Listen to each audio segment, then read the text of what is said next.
surface water resources, our streams and lakes and ponds, and our groundwater resources. They are one of the very best ways to ensure that precipitation, water, rainwater, and snowmelt infiltrates the soil instead of running off the surface rapidly into streams.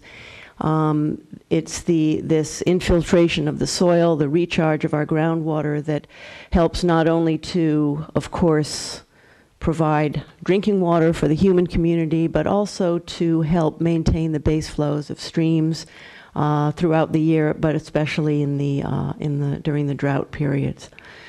Next slide. In our report, we have a series of figures that pick out some of the special kinds of habitats or parts of the landscape that we think are of special conservation importance. This map shows in the dark green your largest forest patches in this northern part of Hyde Park. Those are forest patches that are 500 acres and larger without significant fragmentation.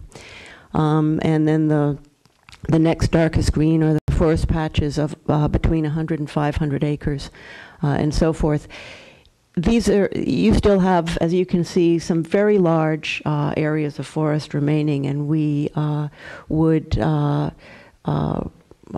hope that this will help the town understand where some of the perhaps the most important areas for conservation are.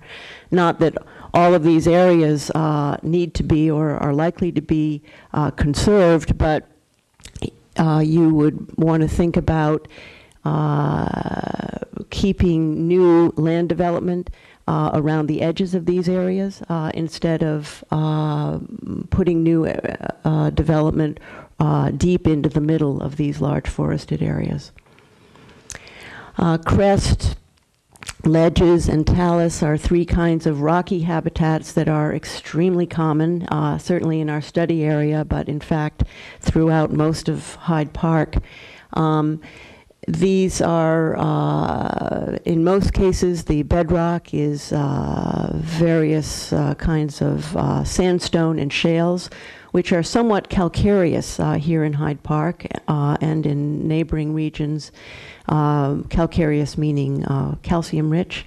They support plant communities that sometimes include rare species of plants, and we found a couple of rare species on these ledges in Hyde Park.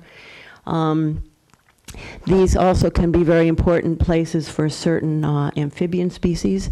And the higher and remote ledges can be sort of cover for other animals that use the deep crevices and other kinds of shelter provided by these rocky areas. Intermittent woodland pools are one of your very common habitat types in this northern part of town. These are isolated, usually small wetlands, isolated from other streams and larger wetland systems. They are especially famous as the breeding and nursery grounds for a particular group of amphibian species that are especially tied to these small isolated habitats that dry up during the summer. The drying up is extremely important to the ecology of these areas.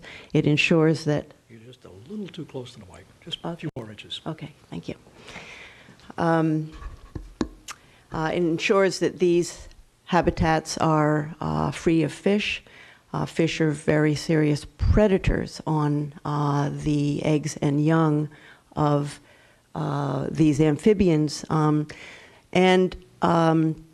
The other part of the landscape that's especially important for these pool breeding amphibians are the forested areas around the pools. The northern part of Hyde Park looks to us to be an extremely rich area for pool breeding amphibians because it combines both these woodland pools and large areas of forest. Kettle shrub pools are a particular kind of intermittent woodland pool. These are the special, typical core habitat for the Blandings turtle, which is a threatened species in New York. You do have Blandings turtles here in Hyde Park. The species occurs only in the western towns in the county. And in southeastern New York, the species occurs only in Dutchess County. So you are very privileged here to have Blandings turtle populations here. And we know they occur in parts of the study area and elsewhere in Hyde Park. And I'll talk a little more later about some of the conservation implications. Clay bluffs and ravines are kinds of habitats that occur in the clayey soils that are near the Hudson River. These are often very deeply cut landscapes. Streams have cut deeply into these clayey soils. And these places are used by a number of plants and animals that we don't find in other parts of the landscape. Certainly the clay bluffs along the river are often used by as hunting sites and roosting sites by bald eagle and osprey and fish crows.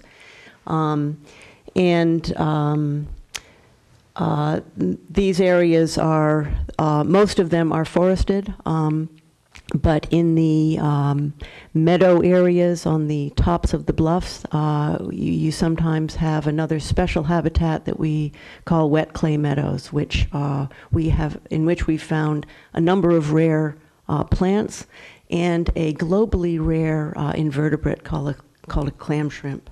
We have found those in Hyde Park and a couple of other places in the Hudson Valley, and they're known from only about 11 sites throughout the world. So you have a very special occurrence of that species here in Hyde Park. One of the other kind of defining aspects of our study area here are the very large wetland complexes you have. As many of you know, if you live in the northern part of Hyde Park, the landscape is, it's made up of very sort of closely arranged low rocky ridges and little basins between. And the basins in almost all cases are wetlands. We end up having, could I see the next slide, Nava? Just a tremendous number of wetlands, all in fairly close proximity to each other. This map shows all of the wetlands that we found in the landscape, and all of the areas that have the light green background are areas where wetlands are occurring within 400 feet of other wetlands. This can be a very important component ecologically of the landscape because it allows wetland organisms to travel freely and safely between wetland habitats and to use the intervening upland habitats. The northern part of Hyde Park is extremely rich in these wetland complexes that look to us in many cases to be a very, very high quality for the kinds of wildlife species that are of conservation concern.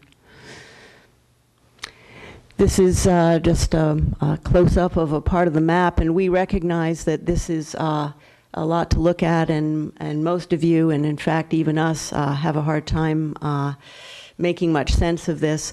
For that reason, we have put together in this report a number of figures which help you, which pull out certain aspects of this map and help you make sense of it for conservation planning and for thinking about your own property as landowners or as residents here.